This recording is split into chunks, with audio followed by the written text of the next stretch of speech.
Sahabat Katolik, salam jumpa kembali dengan Lentera. Kali ini kita akan membahas lebih lanjut bagaimana kehilangan jabatan rohaniwan dalam gereja Katolik. Hal ini disebut dengan laikisasi. Dalam hukum kanon gereja Katolik, kehilangan jabatan rohaniwan umumnya disebut sebagai laikisasi. Laikisasi adalah pencabutan uskup, imam atau diakon dari status seorang anggota rohaniwan dalam gereja Katolik. Uskup, imam atau diakon yang dilepaskan dari jabatan rohaniwan dikenakan atas dakwaan kejahatan berat, bid'ah atau hal serupa. Pencabutan dari jabatan rohaniwan terkadang diberlakukan sebagai hukuman, dalam bahasa Latin et poenam, atau diberlakukan sebagai pilihan. Dalam bahasa Latin disebut pro gratia atau atas permintaan imam sendiri. Seorang rohaniwan Katolik dapat secara sukarela meminta pencabutan dari jabatan rohaniwan untuk alasan pribadi. Pada tahun 1990-an, permintaan sukarela sejauh ini menjadi alasan paling umum untuk menikah, karena rohaniwan ritus Latin diwajibkan untuk melakukan selibasi. Hukum kanon yang diamandemenkan pada Maret tahun 2019 mengizinkan pelepasan jabatan rohaniwan yang menjadi anggota komunitas religius. Kebijakan tersebut berlaku sejak tanggal 10 April tahun 2019. Dalam gereja Katolik, tindakan laikisasi membuat kaum klerus dari gereja Katolik kehilangan status klerikal yang disandangnya. Istilah Inggris disebut dengan defrocking. Umumnya tidak digunakan dalam gereja Katolik, meskipun laporan-laporan jurnalistik tentang laikisasi klerus Katolik terkadang menggunakannya. Laikisasi berbeda dengan suspensi. Yang terakhir atau suspensi disebutkan merupakan suatu sensura atau sanksi medisinal yang melarang tindakan-tindakan tertentu untuk dilakukan oleh seorang klerus, entah tindakan-tindakan itu adalah dari suatu karakter sakramental yang berasal dari tahbisannya atau perbuatan kuasa tahbisan. Pelaksanaan dari kuasa kepemimpinannya atau dari hak dan fungsi yang melekat pada jabatannya sebagai suatu sensura atau suspensi dimaksudkan untuk dihentikan ketika orang yang terkena sanksi suspensi menunjukkan penyesalan.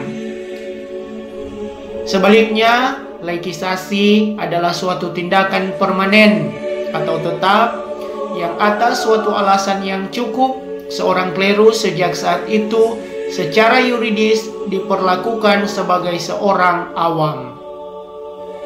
Laikisasi terkadang dikenakan sebagai suatu hukuman, dalam bahasa Latin et poenam, atau dapat juga diberikan sebagai suatu kemurahan hati, atau dalam bahasa Latin disebut pro gratia, atas permintaan imam itu sendiri. Peraturan-peraturan baru yang dikeluarkan pada tahun 2009 berkaitan dengan para imam yang meninggalkan pelayanan mereka selama lebih dari 5 tahun dan yang perilakunya merupakan penyebab skandal serius semakin memudahkan para uskup untuk memastikan laikisasi imam-imam tersebut sekalipun mereka tidak menginginkannya. Dalam gereja Ortodoks Timur, doktrin Ortodoks Timur tidak menyatakan bahwa imamat menganugerahkan suatu karakter yang tak terhapuskan pada jiwa seseorang. Laikisasi menghapuskan sepenuhnya status tahbisan. Sejak saat laikisasi, semua tindakan dari sang mantan klerus yang dianggap sakral umumnya dianggap tidak sah atau valid. Laikisasi seorang klerus mungkin merupakan dampak dari permintaan untuk dibebaskan dari tabisan suci atau merupakan hukuman gerejawi. Dalam kasus pertama yang seringkali terjadi, sang klerus dapat meminta untuk dilaikisasi agar dapat menikah untuk yang kedua kalinya setelah bercerai atau kematian pasangannya. Dalam kasus ini, pria tersebut tetap berada dalam hubungan yang baik dengan gereja, namun ia bukan lagi seorang klerus. Laikisasi secara paksa atau pelepasan dari tabisan suci merupakan suatu bentuk hukuman gerejawi yang dikenakan oleh uskup pemimpin klerus tersebut karena pelanggaran tertentu. Menurut prosedur kanonik, jika sang klerus terbukti bersalah melakukan suatu pelanggaran terhadap sumpah suci atau penyesatan tanpa menyelesainya, melanggar hukum kanon atau disiplin gerejawi, maka ia dapat ditangguhkan untuk melaksanakan fungsi klerikal. Seandainya dengan mengesampingkan suspensi, ia terus melaksanakan fungsi liturgis atau tidak menyesali perbuatannya, ia dapat dilepaskan secara permanen dari tabisan suci atau dalam bahasa umum disebut dengan laikisasi. Kendati pelepasan tersebut dapat diajukan banding di pengadilan gerejawi, tetapi dalam praktik modern, keputusan uskup biasanya sudah final.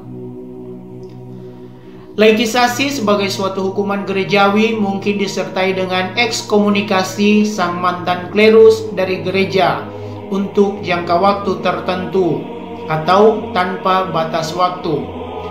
Anatema yakni tindakan permanen ekskomunikasi terhadap seorang umat ataupun seorang mantan klerus biasanya dikenakan melalui keputusan sinode para uskup atau konsili gerejawi.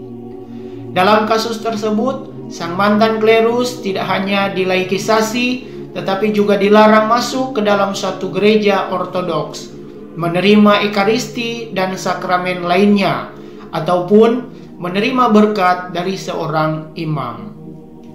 Demikianlah pandangan tentang laikisasi dalam gereja Katolik.